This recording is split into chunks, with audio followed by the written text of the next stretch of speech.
Welcome back to day 12. Hope you're feeling really amazing today. And if you're not, perhaps the subject of today will help you feel better.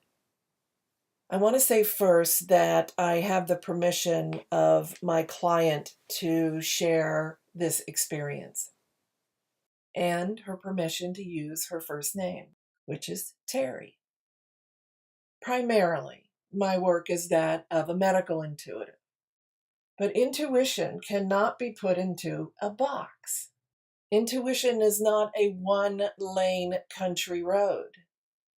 It is an LA freeway, and you should use all of it in whatever capacity and strengths you currently have, and keep developing the core of the intersection between the dualistic and non-dualistic mind, and you can use your intuition in any context of life or death. Which brings me to this story. Terry, several years ago, had lost her beautiful and beloved husband, Paul. And Terry will call from time to time so that we can connect with Paul, and her mother typically shows up as well. And that's what was going to occur on this day. I thought it was going to be one of those beautiful yet simple conversations confirming that he is hearing her and with her. And that is in some ways what happened. But it was the most beautiful demonstration of what Terry was doing more than what Paul on the other side was doing. As I prepare for any session, information comes in. There's no solid gate that says, nope, no information can come through until the person's on the phone with you. Heck no, that's not the way it works. It starts folding in even as soon as I get a name on my appointment book. Now I know what to do with that information, which is not do anything with it.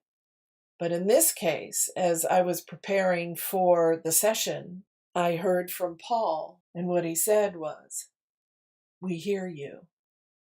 That's all he said. Usually he's a little more chatty, but that's what he said on this day.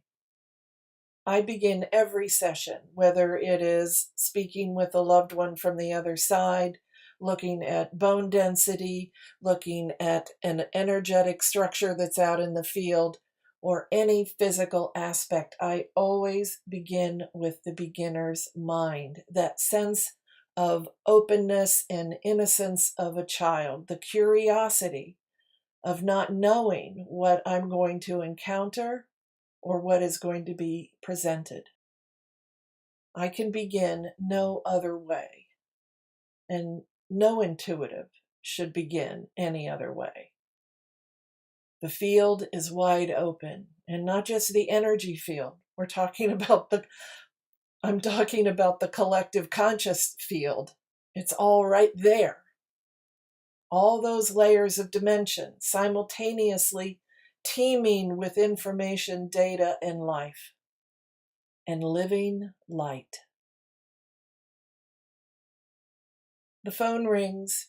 I pick it up, and it's Terry. She was getting settled in, and I was ramping up and opening the floodgates, and we were chatting about what people chat about when they first get on the phone. The weather, how are you? I'm awesome. How are you? I'm great. You know, we all do that. What I wasn't expecting, and this is why the beginner's mind is so important, was what was floating around in her living room, which literally brought me to tears. I'm sure Terry, in the moment, thought I had lost it. And, technically I had. But spiritually, intuitively, I was gaining a beautiful insight. And the insight was this. So you understand, I'm ready to go in and connect with Paul or whoever else is on the other side with Terry. But what I saw in her living room brought me to those tears. And Terry's going, what's wrong, Laura? What's going on? And I really had to pull myself together because what I saw was a holographic sphere of multicolored luminescent light. And who stood around that sphere was Paul and her mother, also hovering around the entire structure were Terry's angels. And this was the answer to what Paul had said earlier. We hear her. We hear you, Terry. And as I describe this structure to her, which was pulsing with life and love and divinity, the energy was so palpable. I was over 2,000 miles away and I had chills on my forehead. That's how strong the signal was. They were everywhere else in my body, but who gets goosebumps on their forehead? Really? That's how strong this energy was. That's how much my nervous system was sitting on that signal. And what that sphere of gorgeous light, a plethora of colors, exemplified her prayers. And that's what I told her.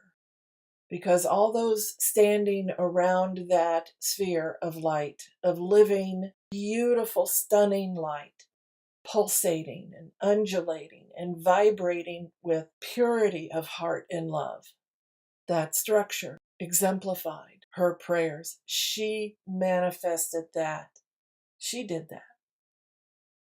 What I didn't know before the session was that Terry was praying that Paul would connect through me to her and let her know he hears her. Words spoken from the heart with truth are powerful.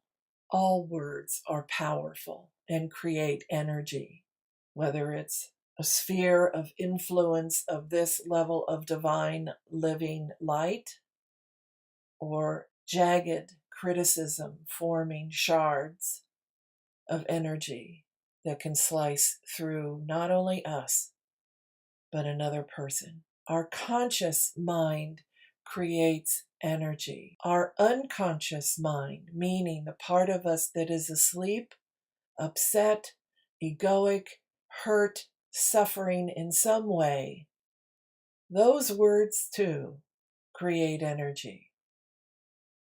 Imagine this huge sphere, which was bigger than her living room in height. It was pressing through the upper floor of her home. Think about your words and the energy that they're creating. Think about the source from which those words come. The dual mind that's a little cranky and suffering, and perhaps genuinely suffering with a pain or a disease, a huge loss and deep sadness, all the way through the continuum of thought that you and I are capable of toward the heartfelt prayers like Terry was sending to her beloved Paul. Her angels were there, not only because they walk with her and love her, she's praying to them. And in the center of that orb was the essence of Mary, Mother Mary. The focal point for her prayer is that Mary protect him and her mother. For a moment, let's go into a place of silent prayer. Call forth any loved one who has crossed over, to whom you wish to send prayers and love. Be with yourself for these few moments.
Shalom.